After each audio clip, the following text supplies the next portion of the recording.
नाज़रीन, हमें ज्वाइन किया है डॉक्टर इकरामुल हक साहब, किसी तारफ़ के मुताबिक नहीं, दानिशवर हैं, माहिर मईशत हैं, साहिब कुतुब कहना चाहिए। बहुत शुक्रिया डॉक्टर साहब, आपके वक्त है। डॉक्टर साहब, आज ऑडिटर जनरल ऑफ पाकिस्तान की एक रिपोर्ट आती है जिसमें 4-5 जल्दी से मैं मोटे मोटे पॉइंट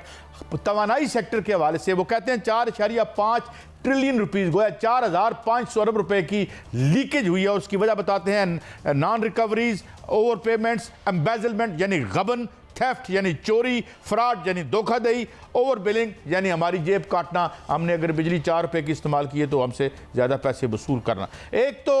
पहले ये डॉलर्स में मेरे तो डॉक्टर साहब मेरा तो कैलकुलेटर रह गया है कि ये 4,500 अरब रुपए कितने बिलियन डॉलर बनते हैं। इस पर ज़रा रोशनी डालिएगा और फिर मैं आता हूँ ईरान ने जो हमें धमकी दी है जनाब डॉक्टर साहब। जी काजी साहब, ये तो बहुत अरसे से सब जानते हैं कि उनके अकाउंट्स में कोई ट्रांसपेरेंसी नहीं है। एक तो वो कैपेसिटी चार्जेस तो ले ही रहे हैं, मगर इसके अलावा वो हर चीज़ के अंदर जो है वो हमें ओवर चार्ज भी कर रहे हैं। और जो आपको पता है सिर्फ तेल की सप्लाई के मद में ही वो इस्तेमाल कम होती है और फिर बाहर मार्केट में बेच देते हैं। बहुत सी खराबियां हैं और इसका जिक्र बार बार होता है। अब ऑडिटर जनरल पाकिस्तान ने भी ऑडिट के नतीजे में ये सब चीज़ें बता दी। मसला आपको याद है कि जब हुकूमत आई थी PMLN की, तो उन्होंने आते ही बगैर ऑडिट के पेमेंट्स करती थी, ये कह करके जी इतना पैसा ओवर ड्यू है, उसका में भी ऑडिट नहीं हुआ था। अब जाहिर है कि शर्त तो ये है कि ऐसी पेमेंट्स प्री ऑडिट के बगैर ना की जाए, मगर हर हुकूमत जो है इसको वायलेट कर रही है और हम जो है एक तरह से अवाम की जेब पे इतना बड़ा डाका डाल रहे हैं कि एक तरफ तो बिजली वैसे महंगी है और दूसरी तरफ फिर ये फ्रॉड की कहानियाँ भी। मगर जाहिर है कि ये एक तरफा तो नहीं है, इसमें वो लोग भी शामिल हैं जो इसके बेनिफिशरी हैं और वो जानबूझकर फिर ये पेमेंट्स होने देते हैं। पर ऑडिटर जनरल की रिपोर्ट्स और उनके जो ऑडिट ऑब्जेक्शन हैं वो तो इस मुल्क में किसी भी तरह से कभी कारआमद और बाअसर नहीं हुए। वो जाहिर है कि बस 2-4 मीटिंग्स होंगी, फिर वो ड्रॉप कर दी जाएंगी और थोड़े दिनों में लोगों की भी और मीडिया की मेमोरी से ख़त्म हो जाएंगे। अच्छा डॉक्टर साहब, आज एक और खबर आई और वो खबर ये थी कि जो उन्होंने की बात की है जी मियां साहब, जो यकतरफा मुआहदे हैं IPPs के, वज़ीर तवानाई कहते हैं कि हम इसको किसी भी सूरत जो है वो नहीं खोल सकते, लेकिन जो मुआहदे हैं उनमें बड़े बड़े इंकशाफात हैं कि वो बिल्कुल यकतरफा थे। इतने यकतरफा थे कि उन्होंने अपनी मर्जी से मुआहदे अपने साथ वो कंपनियां लाई थी और यहाँ आकर ठप्पे लग गए सिर्फ। तो डॉक्टर साहब, जो मुआहदे आए वो यकतरफा इस तरह आए थे कि वो मुआहदे बना के लाए थे और वो उन्होंने यहाँ पर मोहरें लगा ली गई। मेरे पास मुआहदों के कुछ मंदरजात हैं डॉक्टर साहब, वो मैं आपके सामने रखता हूँ, फिर आपसे रहनुमाई लेंगे कि अब होगा क्या कि इसका फोरेंसिक ऑडिट हो सकता है कि IPPs को टैक्सेस, कस्टम ड्यूटीज ना सिर्फ माफ़ किए गए बल्कि उनको ये खुली छूट दे गई कि तमाम कोई भी टैक्स अगर तब्दील भी होगा तो उन पर उसका कोई असर नहीं होगा और उनको 100% जो मुनाफा है वो दिया जाएगा, ये उनको कहा गया। और ये भी कहा गया कि उन पर कोई कवानीन लागू नहीं होंगे, वो बगैर कवानीन के जो है जिस तरह मर्जी अपने ऑपरेशंस, अपने लागत, अपने जो है प्रोजेक्ट कास्ट जो है वो रख लें। और उसके बाद ये भी कहा गया कि जिस मर्जी करेंसी में कारोबार करें लेकिन उनको मुनाफा जो है वो डॉलरों में दिया जाएगा। सर, ये भी मुआहदों में कहा गया कि मुल्की कवानीन को नरम कर दिया जाता है और ये भी कहा गया कि उनको किसी किस्म का कोई कानून उन पर लागू नहीं होगा। और उन्होंने जब कोर्ट ऑफ आर्बिट्रेशन की बात आई तो उन्होंने कहा हम लंदन में जाकर अपने तनाज़ात जो हैं वो हल करेंगे। और उनमें जब उनको छेड़ा किसी भी वक्त 2022 में 2020 में जब छेड़ा गया तो उस वक्त वो लंदन चले गए और वहाँ से उन्होंने वहाँ जाकर कोर्ट और आर्बिट्रेशन में केस कर दिया और 200 अरब रुपया वहाँ से वो ईंट लाए। तो ये कैसे मुआहदे थे सर? इसका फोरेंसिक ऑडिट की तरफ हुकूमत क्यों नहीं जा रही? जाहिर है कि अगर आप ऐसा ऑडिट करेंगे फोरेंसिक तो फिर आपके अपने भी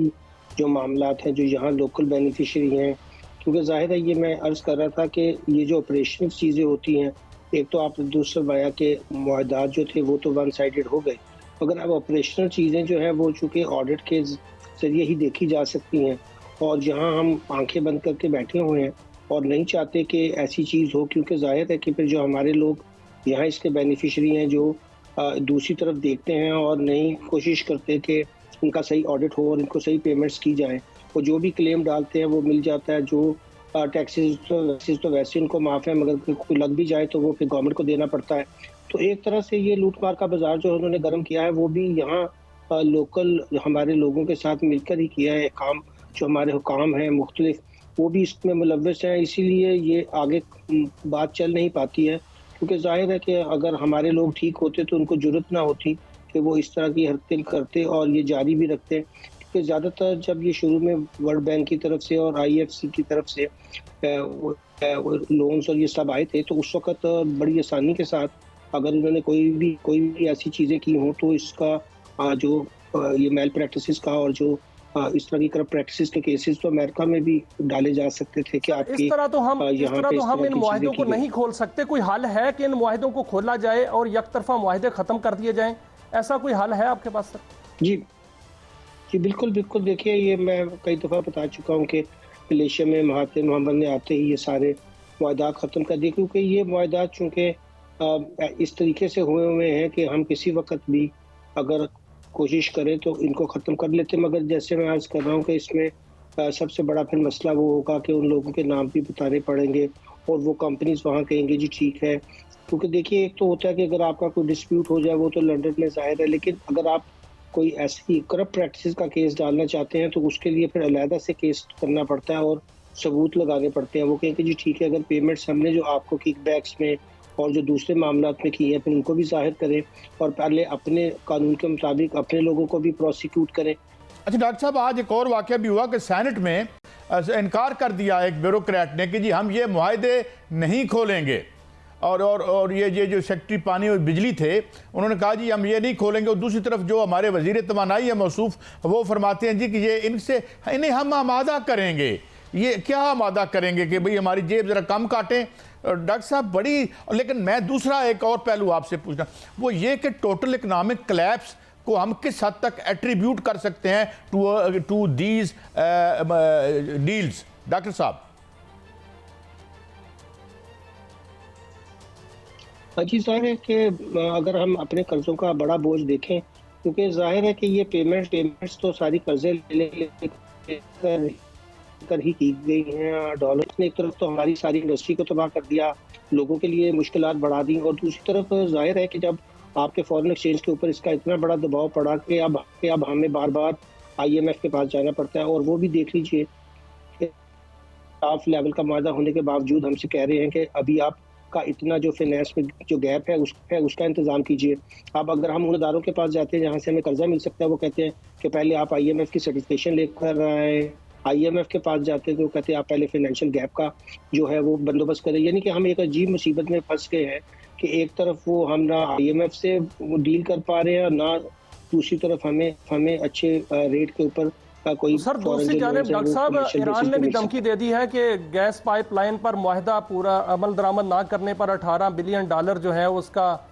हर्जाना होगा। और उन्होंने आखिरी हतमी नोटिस जारी कर दिया है कोर्ट ऑफ आर्बिट्रेशन के लिए। जी, मैंने ये खबरें सुनी है कि अगरचे उन्होंने कोई बहुत वाज़ेह तौर पर तो नहीं कहा, ज़ाहिर है ईरानी हमारा काफ़ी लिहाज करते हैं, और उन्होंने ये तो नहीं कहा कि हम बिल्कुल ही इस जुर्माने की आपसे अब वसूल, लेकिन जाहिर है कि उनका पॉइंट सही है कि उन्होंने अपनी तरफ तो सारा काम मुकम्मल कर लिया है और हम अब उसके ऊपर कोई भी, अब ये एक मुआहदा था यानी कि दो तरफा मुआहदे में अगर एक पार्टी अपना काम पूरा कर दे और दूसरी पार्टी उसका जवाब ही ना दे तो वो भी फिर गाहे बगाहे हमें इसकी याद दहानी कराते रहते हैं। और जाहिर है कि ये एक से ज़्यादा मरतबा ये याद दहानी हो चुकी है। तो एक पॉइंट आएगा जहां वो कहेंगे कि भाई अब आप इसका कुछ ना कुछ तो हल निकाल लें। और जाहिर है कि हमारे पास कोई हल इसलिए नहीं है कि जब हम IMF से पैसे लेते हैं तो वो अमेरिका की मर्जी के बगैर नहीं होता, और अमेरिका ईरान के ऊपर सैंक्शंस लगाए हुए हैं। अगरचे वो हिंदुस्तान के केस में नहीं कारआमद होती, क्योंकि हिंदुस्तान अब फाइनेंशियली बहुत स्ट्रॉन्ग कंट्री बन चुका है और वो हर तरह से रशिया से भी कारोबार करता है, ईरान से भी करता है। मगर हम चूँकि वैसे इकोनॉमिकली बहुत वीक हो चुके हैं, अमेरिका हमें। अच्छा डॉक्टर साहब, मैं एक सवाल और आपसे पूछना चाहता हूँ कि टोटल मायूसी है, बिल्कुल टका सा जवाब दे दिया है हमारी इस हुकूमत ने कि ये IPP जितने पैसे, ये पिलफरेज जो 4.5 ट्रिलियन यानी 4,500 अरब रुपया, ये तो वो है ना जो उनको नज़र आ गया। और जो वारदात में लीगलाइज्ड है उसको शामिल करूं तो शायद 1,000 अरब बन जाए, तो या इससे ज़्यादा मतलब 10,000 अरब बन जाए। तो ये तो मेरे ख्याल में I don't think present dispensation is in any mood क्योंकि इसमें तो ये सारे खुद नंगे हो जाएंगे ये अगर मुआहदे खुलते हैं, तो हम इनकी तरफ से ना ही समझें अगर जब तक ये रिजीम इन प्लेस रहती है। जाहिर है जो पहले हुए थे मुआहदे, जब 1994 की पॉलिसी आई थी उस वक्त पीपल्स पार्टी ने फ़ायदा उठाया, बाद में जब 2015 उसके बाद के मुआहदे हुए उसमें PMLN ने फ़ायदा उठाया। अब जाहिर है कि दोनों क्यों चाहेंगे कि ये बात वाजे हो लोगों पर कि ये मुआहदात करते हुए इन्होंने उसी स्टेज के ऊपर बहुत पैसा कमाया और उसके बाद भी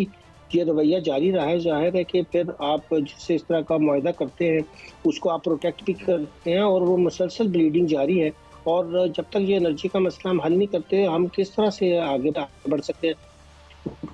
डॉक्टर साहब, एक जानब तो वज़ीर तवानाई कहते हैं कि ये मुआहदे नहीं हो सकते, दूसरी जानब मेरी खबर ये है, मेरे ज़राए ये कहते हैं कि तहकीकात हो रही हैं और टास्क फोर्स जो बनाई गई थी उसके प्लेटफॉर्म पे तहकीकात हो रही हैं कि ये IPP स्किन के थे, इनका फ्रांसिक ऑडिट जो है वो शुरू हो चुका है और उसमें ये बताया जा रहा है कि उसमें जितने भी मशीनें आई थी वो टेक्नोलॉजी क्या थी, मशीनें क्या, उनकी जो कीमत थी वही लगाई गई थी, पर मेगावाट कीमत जो बड़ी है वो किस तरह बढ़ी है, ये तमाम तर मामला जो है इन्वेस्टिगेट हो रहे हैं। तो आपको भी पॉजिटिव कोई वे नज़र आता है कि आइंदा आने वाले दिनों में इस हवाले से कोई बड़ी पेशरफ्त हो सकती है?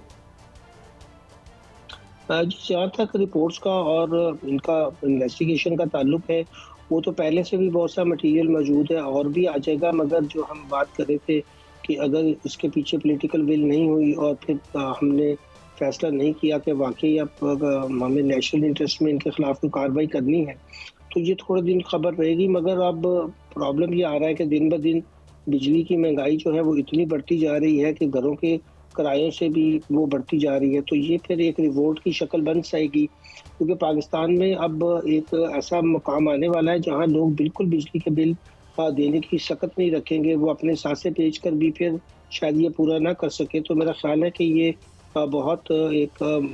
वक्त है कि जो हमारे हुक्मरान हैं उन्हें फाइनली सोचना चाहिए कि ये अब काम ज़्यादा देर नहीं चलेगा और इसके लिए उन्हें कोई ना कोई भरपूर कार्रवाई करनी पड़ेगी। अच्छा डॉक्टर साहब, ये जो आपने इशारा किया है कि ये अच्छा एक खबर भी हम इस वक्त चला रहे हैं कि कैपेसिटी चार्जेस कम हो जाएं, ये शरीफ फैमिली की तरफ इशारा कर रहे हैं जनाब नईमुर रहमान साहब, शायद ही is trying to make up for what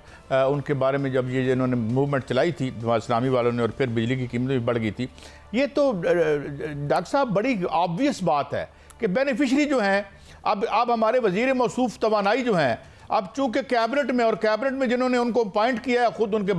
औलाद माशाल्लाह इस तरह के अच्छे कारोबार में है, तो why would they do this. मगर ये जो आपने एक नुक्ता उठाया वो बड़ा अहम है कि जब लोगों के पास सकत नहीं रहेगी, असासे बेच चुके होंगे, कर्जे देने वाले नहीं होंगे, तो आप पॉलिटिकल इकॉनमी के भी उस्ताद हैं, ये फिर सियासत किस समझ जा सकती है? आपको लगता है कि जिस तरह से हमें हमसायों में कुछ रिएक्शन नज़र आया है, अल्लाह करे उससे पहले हम बच बचा जाएं, तो वो भी उसकी पॉसिबिलिटी है? जी बिल्कुल, देखिए इसमें तो कोई दो राय नहीं है कि अगर ये आज चाहें तो ये डील हो सकती है। अगर वो अपने इंटरेस्ट छोड़ दे और सोचे कि जितनी लागत हमने लगाई थी उससे कई गुना तो हम कमा चुके हैं, अब अगर वो कुछ खौफ खुदा करे और ग्रीड अब इस स्टेज पे अपनी लालच को छोड़ दे और कुछ आवाम का ख्याल करे, देखिए लूटने की भी एक हद होती है और उनको बिल्कुल क्लियर इशारे अब मिल रहे हैं कि ये कौम में सकत नहीं रही कि अब ये बिल अदा कर सकें।